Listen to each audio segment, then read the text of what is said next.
Assalamualaikum warahmatullahi wabarakatuh. Alhamdulillah, para ashab, para teman-teman, para pemirsa, dan para pecinta channel YouTube MZT Malang Raya dimanapun Anda berada. Alhamdulillah, kita bersyukur kepada Allah Ta'ala, berterima kasih kepada Allah Ta'ala, karena Allah Subhanahu Wa Ta'ala masih memberikan kita kesempatan, memberikan kita waktu untuk bisa melanjutkan kajian-kajian kita, melanjutkan pembahasan-pembahasan kita, yang mana pada kesempatan kali ini pembahasan kita kembali pada bagaimanakah kisah dan juga sekelumit sejarah tentang ulama-ulama yang meriwayatkan madhab al-Imam Asy-Syafi'i radhiyallahu ta'ala anhum ajma'in. Setelah kita menyimak bagaimana sejarah kehidupan Al-Imam Muhammad bin Idris Asy-Syafi'i sejak beliau dilahirkan di daerah Gaza, lalu kemudian beliau berhijrah hingga kemudian beliau menjadi mufti di usia 15 tahunnya, hingga kemudian beliau itu terus tumbuh kembang sampai menjadi pendiri mazhab Asy-Syafi'i, yang kemudian beliau wafat pada tahun 205 Hijriah. Lalu kemudian madhab ini dilanjutkan oleh para santri-santri beliau yang fokus untuk berkhidmah kepada pemikiran-pemikiran dari gurunya, yaitu Imam Syafi'i, hingga berkembang pada generasi pertama, generasi kedua, dan juga generasi ketiga dari para perawi madhab al-Imam Asy-Syafi'i. Yang mana dengan kita menceritakan dan kita menyimak bagaimanakah sekelumit sejarah tentang ulama-ulama kita berharap kepada Allah Ta'ala mudah-mudahan kita semuanya mendapatkan keberkahan dari beliau-beliau semuanya. Amin ya rabbal alamin.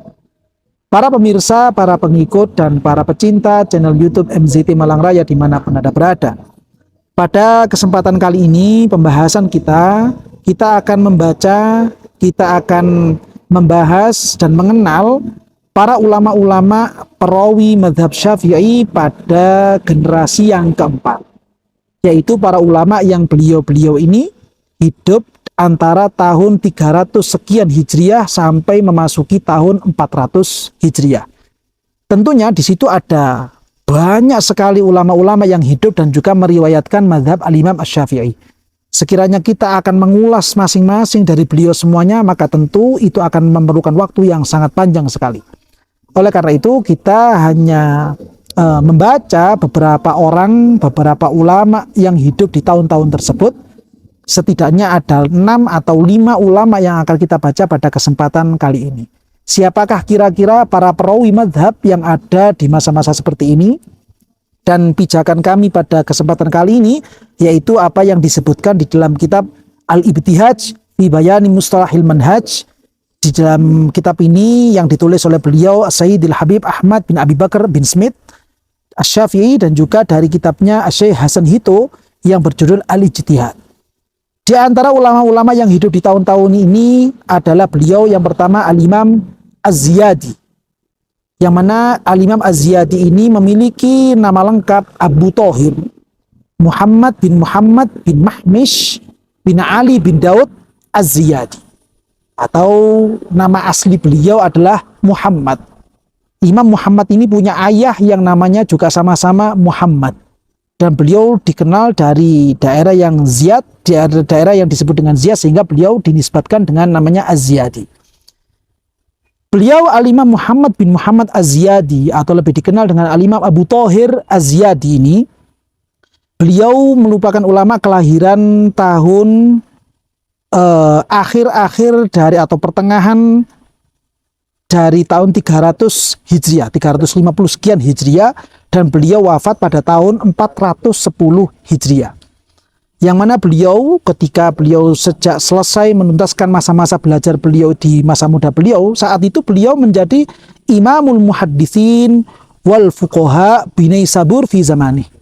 Beliau menjadi pimpinan dari ulama-ulama ahlul hadis dan juga pimpinan para fuqaha yang ada di kota Naisabur, atau salah satu kota yang ada di negara Iran saat ini, di zaman beliau masih hidup, yaitu kisaran tahun 390 sekian Hijriah sampai masuk tahun 400 sekian Hijriah. Beliau menjadi pemimpin dalam ilmu hadis, sekaligus juga menjadi pemimpin dalam ilmu fikih mazhab Syafi'i di masa-masa itu. Sehingga beliau di saat itu menjadi perawi utama dalam mazhab al-Imam Asy-Syafi'i. Siapapun yang ingin mengetahui seperti apa mazhab Syafi'i, maka bisa ditanyakan kepada beliau al-Imam Abu Thahir Az-Ziyadi. Beliau al-Imam Abu Thahir Az-Ziyadi ini beliau belajar fikih mazhab Syafi'i kepada guru beliau yang paling utama, yaitu adalah al-Imam Abul Walid An-Naisaburi. Beliau belajar fikih mazhab Syafi'i kepada al-Imam Abul Walid An-Naisaburi dengan semua pemahaman fikih dari mazhab Syafi'i ini, dan juga beliau belajar kepada al-Imam Abu Sahal An-Naisaburi.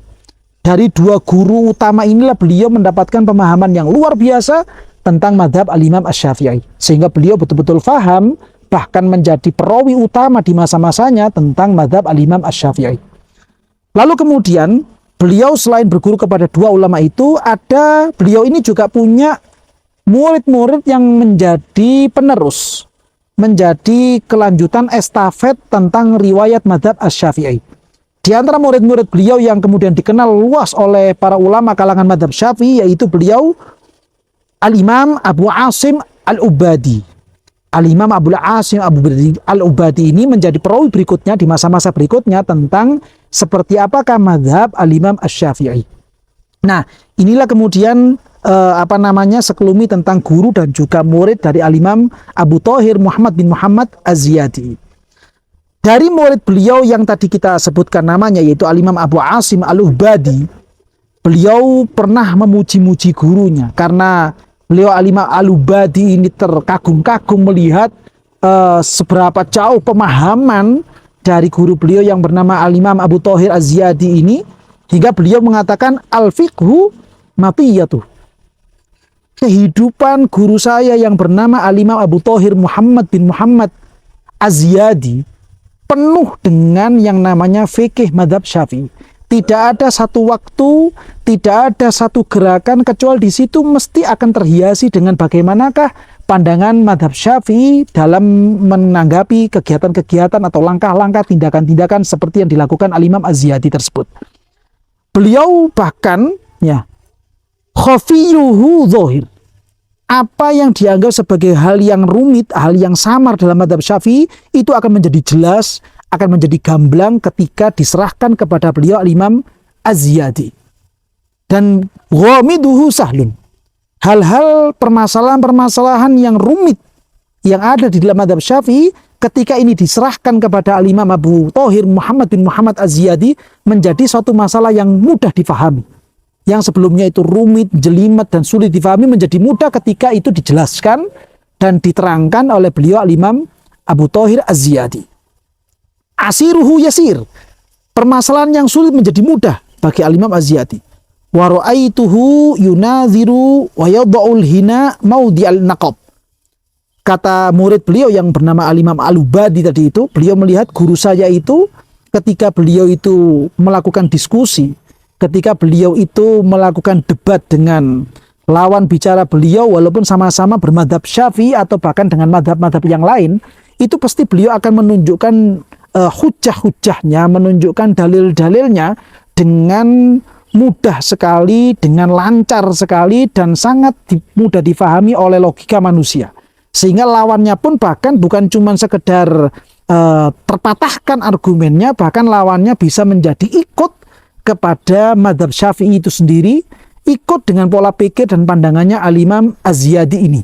Nah, ini saking piawainya beliau itu di dalam memahami madhab Asy-Syafi'i, sekaligus juga dengan bagaimana masalik atau tata cara bermadhab Syafi'i itu seperti apa. Beliau sangat paham dengan hal-hal yang seperti ini, sehingga memiliki dampak yang luar biasa kepada orang-orang di sekelilingnya.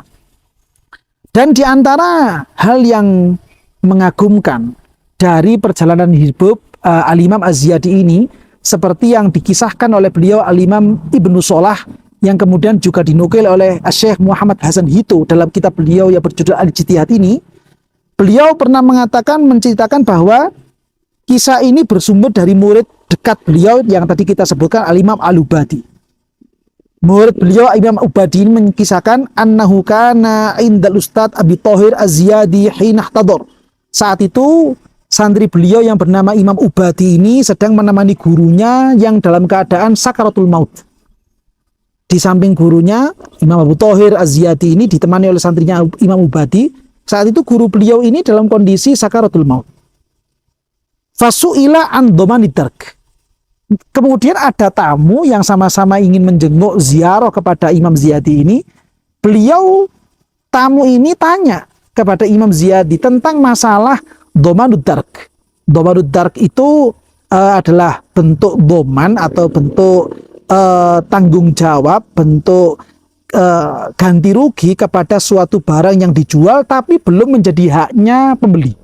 Jadi misalkan si A ingin membeli sesuatu kepada si B, sudah deal, akad sudah iya, tapi barang ini belum sampai menjadi hak penuh atau hak miliknya si pembeli karena memang barang belum berada di tangannya si pembeli. Si A sebagai pembeli sudah membayar kepada si B, tapi barang masih berada di perjalanan atau bagaimana, misalkan intinya barang ini belum berada di tangannya si pembeli. Kira-kira doman yang kemudian ada domannya, kemudian ada bentuk tanggung jawabnya, bentuk untuk siapakah yang kemudian menanggung keselamatan tentang barang tersebut, itu yang kemudian dikatakan atau disilakan dengan sebutan dhomanud dark. Sudah banyak diketahui bahwa yang namanya dhomanud dark dalam gambaran seperti ini menurut mazhab Syafi'i adalah boleh-boleh saja. Nah, saat itu ada tamu yang sedang ziarah kepada Al-Imam Az-Ziyadi ini bertanya tentang hukum dhomanud dark. Bagaimana kira-kira pandangan beliau secara rinci, secara pasti tentang masalah dhomanud dark seperti ini. Wa kana fin naza, dan saat itu Imam Ziyadi ini dalam kondisi naza. Dalam kondisi beliau itu sakaratul maut, beliau ditanya dengan pertanyaan seperti itu, beliau masih bisa menjawabnya, bisa menjelaskannya kepada para tamu yang hadir di tempat tersebut.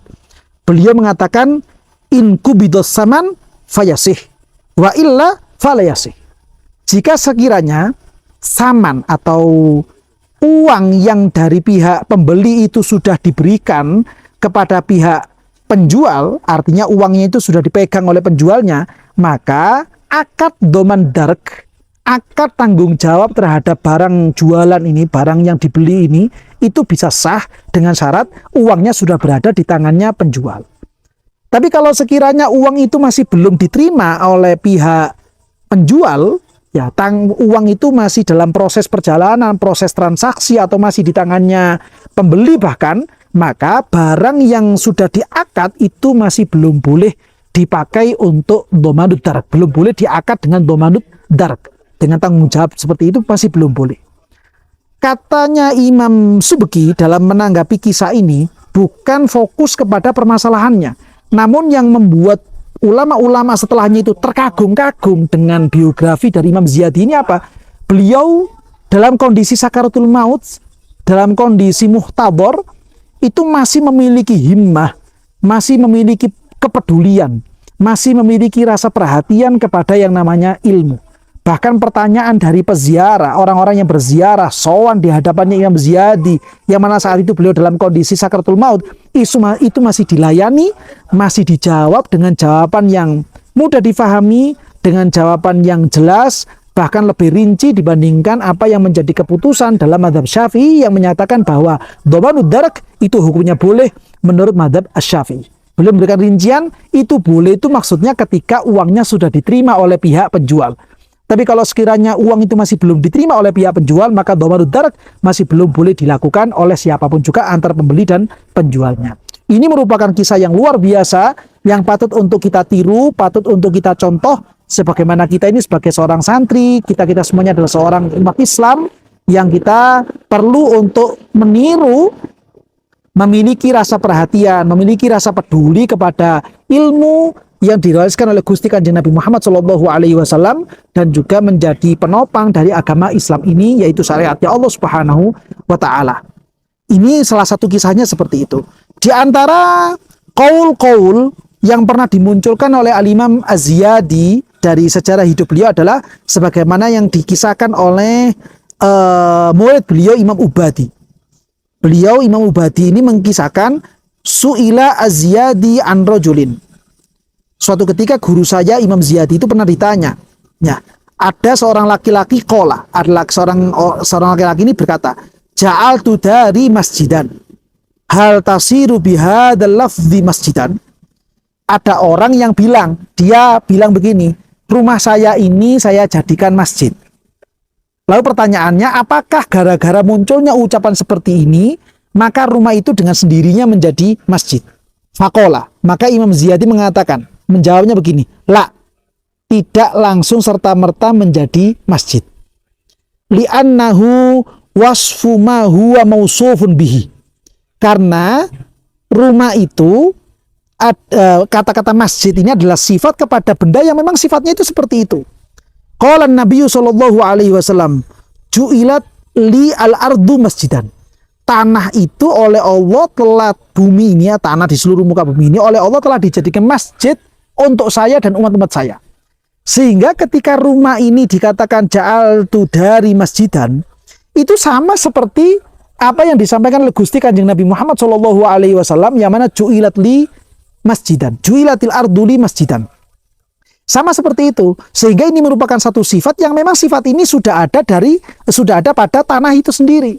Sifat yang sudah menempel lalu disifati lagi. Ini sehingga tidak kemudian serta-merta rumah itu menjadi masjid hanya gara-gara ucapan seperti itu. Karena memang rumah itu walaupun tidak dikatakan ja'altu hadzal dar masjidan, itu sudah masjid. Ini menurut pemahaman beliau, menurut pemahaman Imam Ziyadi seperti itu. Walaupun ini secara mazhab Syafi'i merupakan suatu pendapat yang berbeda daripada ulama-ulama yang lainnya. Beliau mengatakan tidak serta-merta menjadi masjid dengan alasan wa innama yajibu an yaqula ja'altu dari masjidan lillahi ta'ala.